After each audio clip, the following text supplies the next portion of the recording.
What's up, everybody? Welcome back to PLD Projects. This is PLD Views, episode number 4, and I am your host, PLD. And this show, if you don't know, if you're just happening to come upon it randomly, this we talk about the 1983 to 1985 saga, sci-fi saga known as V.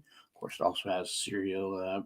It has some reboot attempts later on as well. We're going to get into the whole deep dive and going through the whole history of the saga in every format that it has.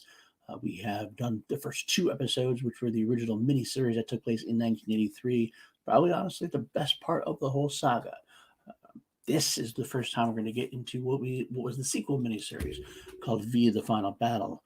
It was a sequel that was a year after the original. The original took place in 1983. The sequel was made in 1984 after the large success of the original miniseries. And then also later on in the episode, we will go into the next bit of the character database, and I'll do a little bit of a deep dive on the Parrish family, as it were. Julie Parrish, the other leader of the resistance. Nice foil to Mike Donovan, as we did last week. But, without further ado, let's just get right into it. This is V: The Final Battle. Now, I want to say right off the bat that Kenny Johnson created the original V, the miniseries, and like I said, that was probably the best part of the saga. He was commissioned to start V: The Final Battle. He wrote a script. I've seen a spec script. It was called V: The Conclusion at that point. But unfortunately, sometime during the process, and I don't really know when or where, it's not very well documented, but he did leave the project, and it was finished by others, and definitely you could definitely tell that it wasn't the same creative hand anymore. Now, while a lot of people would blame Kenneth Johnson's leaving or not being involved as possibly the downfall of the original 83 to 85 saga, I can't actually deny that, to be honest with you. However, with that being said, and maybe this is a hot take in the universe, but I don't think so. I think it's pretty much where a lot of people are. V: The Final Battle, despite being against Kenny Johnson's wish, his own vision, so to speak, ended up being, for the most part, a worthy sequel. While it wasn't nearly as, I would say, intelligent, not nearly as subtle in some ways, although there was, I don't know if subtle is the right word, not so deep in thought, not so much of an allegory, not so much into the characterizations, whereas the original was all about a sprawling cast, their interactions, how they were dealing with this alien invasion, and forming resistance or collaborating with the aliens, really the signs of how people would react to fascism arising and arriving in the United States, or rising up in the United States, so to speak, which was the intent behind the initial story. V: The Final Battle is far more a more typical action adventure sci-fi, but that's not to say that there's not its own little charms to it. The first main bit of a difference, which I found, it can be really shown by the score. Joe McCarthy had done Joe McCarthy. Joe Harnell had done the original miniseries score, and it was a very sweeping score, uh, very orchestral, some very moving, not Williams-esque, but very sweeping, epic pieces of music. Whereas the Final Battle's music by Dennis McCarthy is much more ominous, much more dark, much more rhythmic. It really shows what the saga was going for at that point. Very oppressive, very dark, almost a horror vibe to it. Whereas the original had little bits of horror. You do have the aliens, tearing off their face. They have the red eyes, the snake tongues. It's definitely a monster, almost a monster movie. The Final Battle just seemed more scary in a way. It seemed that the whole atmosphere was all very tense, and everything was very much waiting for the other shoe to drop. Um, but it takes place, it takes place 9 months after the original miniseries, and very little has really changed as far as the resistance goes.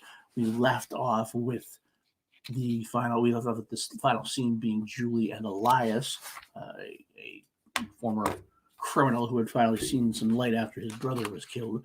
They were leading off with this idea. They were setting off this signal to outer space towards some enemy of the visitors that Donovan had learned about from a newfound friend within the visitors themselves. Martin was his name. He made mention of his leader. He didn't say whether or not these guys would be their friends, and we don't really know if that's the case, but that was the idea behind it. They're sending out a signal hoping that they would respond and kind of perhaps help out the humans. But as things go, that storyline, that part of the storyline was dropped. Not mentioned again, at least until Kenny Johnson came back and did a novelization sequel many, many years later on. That's just the first of differences that were between the V, the conclusion, so to speak, and V, the final battle. I will say I'll note out a few other differences that Kenny Johnson made clear a few years later on in an interview he did, I believe, with Starlog. I read it a long time ago, and I have a sharp memory of specific moments, but I can't credit the exact interview. He was famous for saying that after he left, he never actually watched the final battle, except for one of the last sequences in the final battle. When he turned it on by accident one day and saw some of it, and his own estimation, they said that the new showrunners had made every bad decision possible, went all the wrong ways that they could have gone wrong. But I will pick up those little bits and nuggets as we go. First one being the said that I dropped that whole storyline, not a big thing anymore. But one of the other ones I can say from this particular episode was the introduction of one of the characters. There was Father Andrew, Irish Catholic priest, old school, typical archetypal in a way. He later on, Kenny Johnson had said that he would have gone a much different way with the character. He envisioned a very young, hip, African American priest, which is almost one of the antithesis of what we got. However, I will say critically that without seeing it, I can't really talk on it too much, although it sounded a lot like it would be Elias already, just as a priest. So I'm not certain if it would have been better or worse. I don't know. But either way, moving on. I said it was about 9 months after the original miniseries. Resistance is floundering a little bit.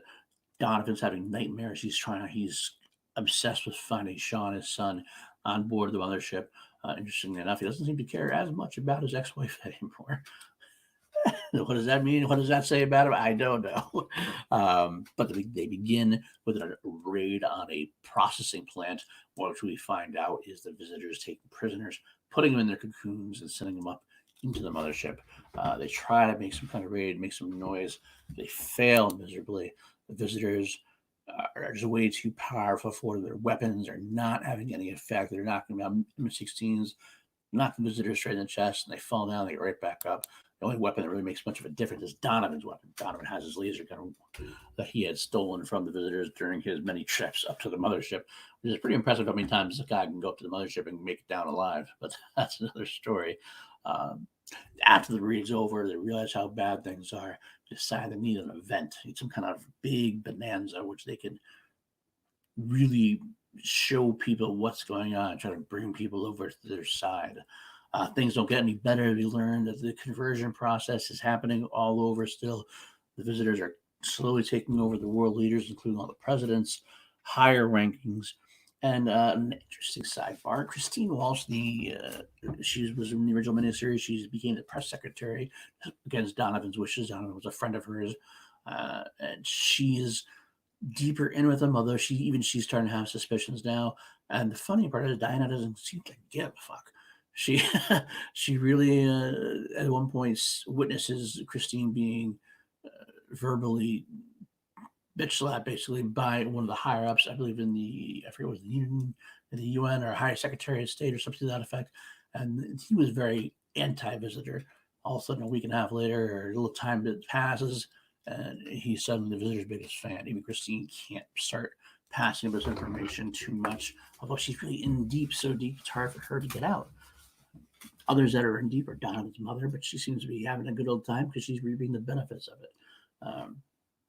But Resistance does start finding a way. They just like almost in Return of the Jedi, when the Emperor comes to the Death Star and asks the rebel sign to attack, John, the Visitor's leader, is going to be makes an announcement that there's going to be some kind of medical breakthrough announcement to be made at the LA Medical Center, which of course means that the Resistance has their break. They have their bonanza.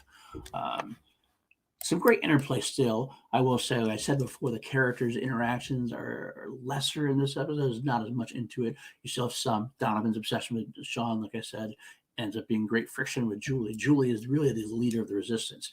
And I will say, I'll get into this a little bit later on, but she's really a strong sci-fi 80s female hero.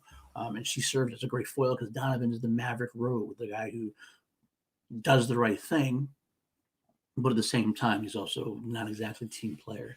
And Julie has to call him out on it. That's part of their part of the saga, getting them back and forth as they have to have some kind of connection together as well. Their relationship starts forming. You can tell that the tension is there, and that gets developed. Also, we learn more bits about Willie and Harmony from the first one. They stumble upon the resistance planning their attack, so they get sucked in. The visitors and the scientists and the resistance have their guinea pig. They can study Willie, see what the visitors are all about underneath their skin. Of course, that leads to some friction. Harmony learns the aliens are in fact lizards. She makes a great point at one point because it's kind of like after all this time when Donovan's tape is out, she believes just because Christine Walsh put together a special report about how the resistance is and the scientists are using makeup and special movie effects to spread this god awful lie. But then the resistance has Willie, they show her, and she is in shock. But more importantly, and this is one of the big keys of the final battle, Robin Maxwell. Robert Maxwell and his daughter are a big key. The other children are kind of forgotten about. They're there, but they don't really make much to do. But Robin, of course, we left off after having been in the mothership, and she had a relationship with one of the visitors under Diana's orders as a medical experiment of sorts. He's done with TV science. These two species shouldn't be able to shouldn't be able to breed together, to be able to mate and have offspring. But you kind of let it go because Diana's an advanced scientist and an advanced species. So you can kind of say, well, she can figure out something, and you let it go. But this was part of kind of Kenny Johnson's original bit. I know that because this is touched upon later on in the sci-fi, in Alien Nation as well, and the sequel. This hybrid race. But right now it's a big to do. Robin's still in denial about everything, even though she sees this like reptilian patch of skin forming around her neck. She doesn't want to believe it until she sees them operating on Willie. And that's when we get into, for the 1980s, a big discussion. It's a big discussion on TV about abortion. Robin wants an abortion, obviously, because she thinks it's a monster inside of her. We have the Catholic priest who's arguing against that still life. Of course, it ends up going back and forth until Donovan, in his righteous way, says it's her body, it's her decision. So it's a very good NBC's way of going pro-choice. In a way, it's one of the few real meaningful messages that they decided to send, which was kind of like the original miniseries.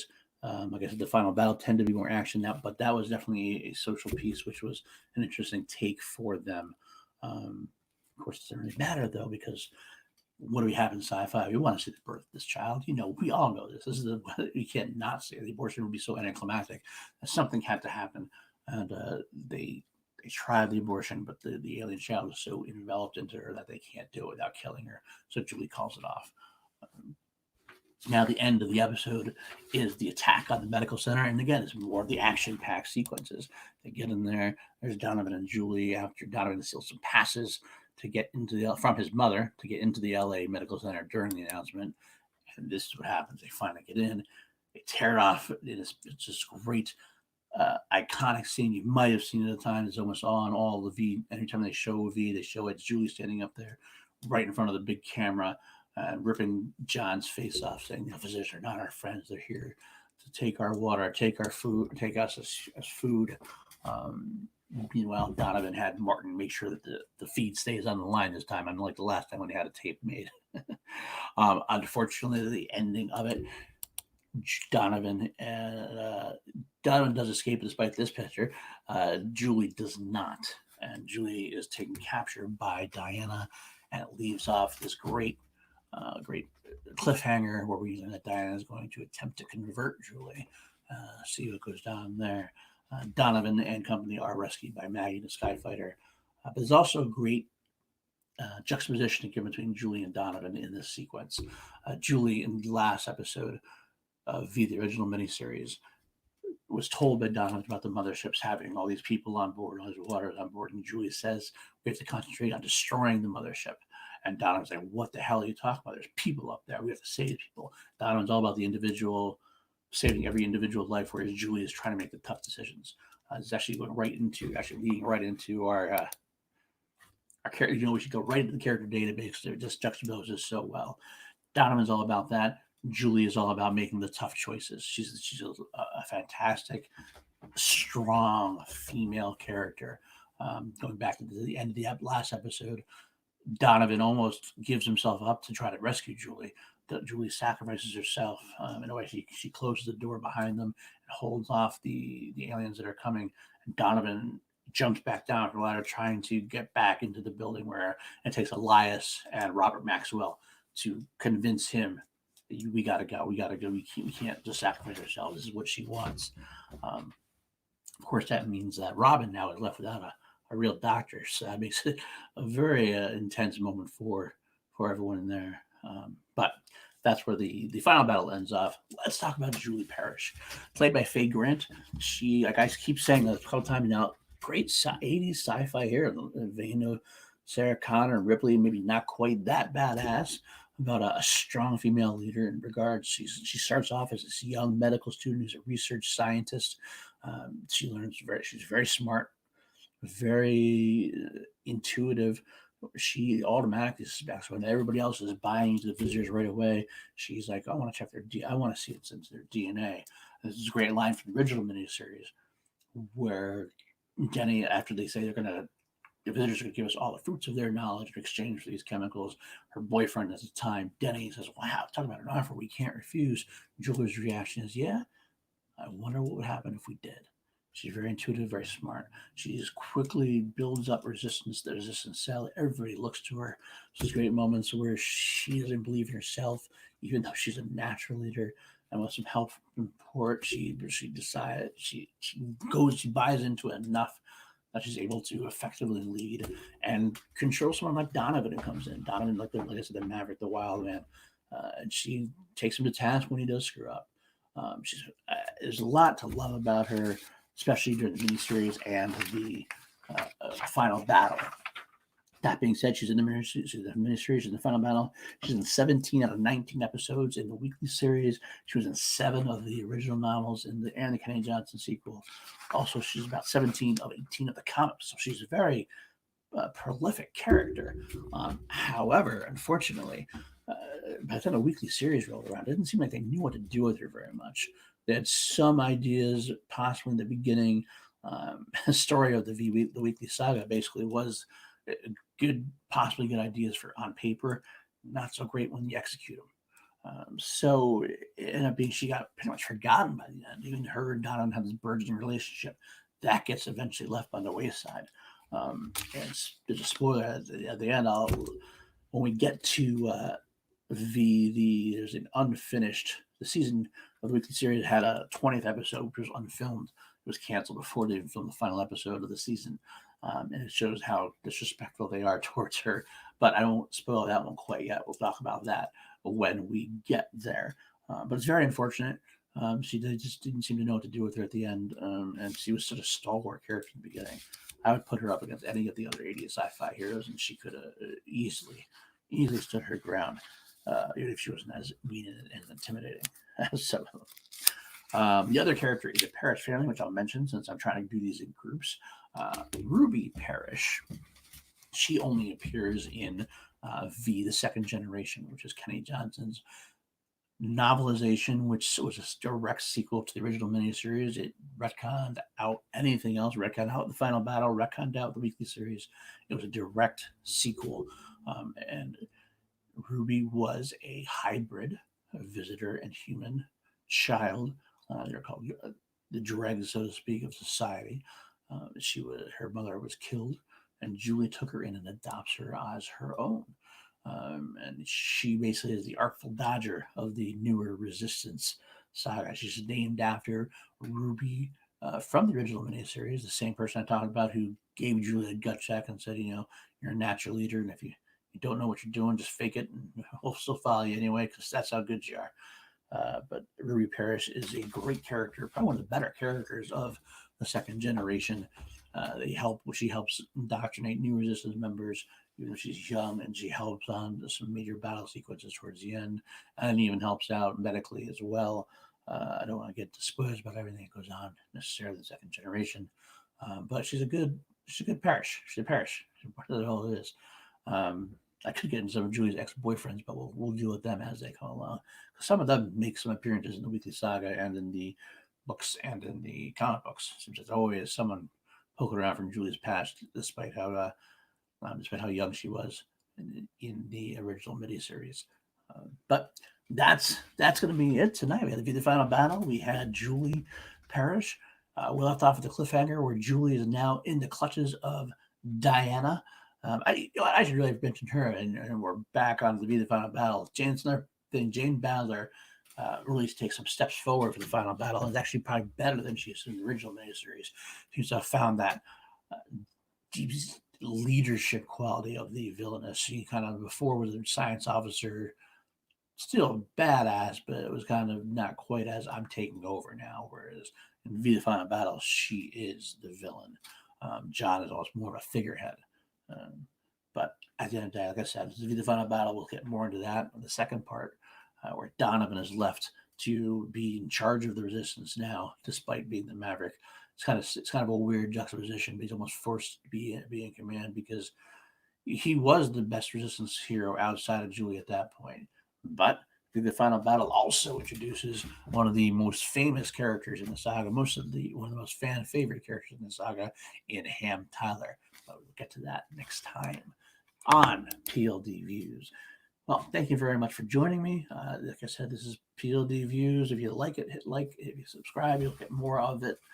You also get to see more of me do some other stuff. I do have a show called PLD 1138 where I'm doing a similar walkthrough of media for. We're still in 1977. It's going to be a long one if you stick with me on that. I also going to have some other shows coming up, perhaps the Harris Dance, which is the walkthrough of the Ed Harris filmography. I might be doing an interview show, which maybe you might find more of your liking. I'm still trying to develop shows and see what I want to do. So far, my media walkthroughs seem to be my initial starting point. But I want to have some other more fun game type shows, maybe some top 10 type shows or rankings or versus shows. But we'll get there at some point. We'll see what we do. First, I'm just going to keep this going for now, at least while the coronavirus apocalypse is happening to us. Some people are working less. I'm actually working more because I work in emergency services. I have my family around more, so it's been tougher to find times for me to record and really develop anything. But I'm still working on it, and so thank you for sticking with me. That being said, like I said, like, subscribe, and I will see you soon. You can follow me at Paul_Denuzio on Twitter. You can find me on the Call to Action, the Schmodown After Show. And you can also find me on Class Action on the Action Industries YouTube channel. There's more times if you're looking for more places to find me. And that being said, I guess that'll be it for now. Pratanama. Take care.